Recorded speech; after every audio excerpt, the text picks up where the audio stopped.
It's a short film called Man that I wrote and directed, and Jessica cast and produced. And it's about Maggie, who is the younger of two sisters, and she realizes her sister might be meeting somebody from the internet, and she follows her into the woods to sort of see what's going on.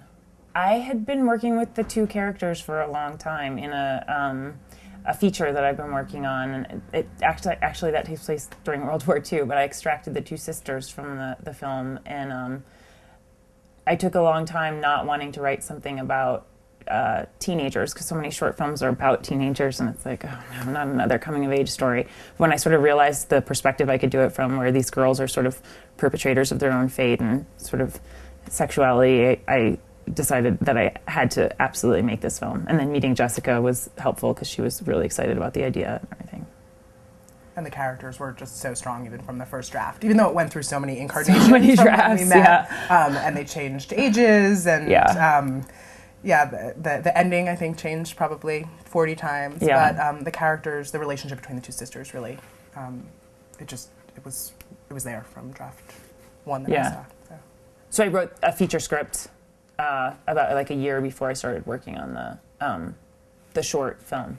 It's a funny story. Myna was actually my orientation leader for Final Cut Pro workshop. We both graduated. I just graduated in October. She graduated in May.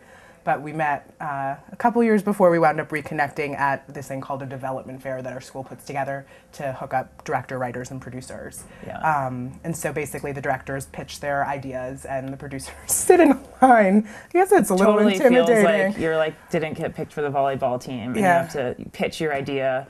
And you're there because you don't have a producer, and you're like, oh God, I hope somebody picks me. And so I suck. As long as I saw her, I was like, that one, I want that one. So I didn't even think I was going to find anything, and the second she pitched the story, I just knew that I had to produce it, and I'm so glad we met that way. It was good. I mean, you're learning. You don't know one another, so you're sort of figuring out like where to trust the other person and how to trust the other person and everything. And I think we both have sort of like different strengths. So yeah. Myna actually has a lot of production experience, so there were some times where I think it was interesting to try and find the structure by which we weren't sort of double teaming in really early pre-production. To shut my producer brain off and just let her do it. But we definitely, I mean, we got into a groove, and certainly on set, I thought I trusted her so much. I mean, the material is really difficult, and I think Myna was so prepared. Even giving the sex scene, we had a minor on set. Myna rehearsed them just more than adequately before the shoot, and you needed to for that, or you're really exposing these young actors. So it was great because I really felt like we were both doing our jobs. The location was actually really rough. The location was surprisingly hard. I love why. We realized why.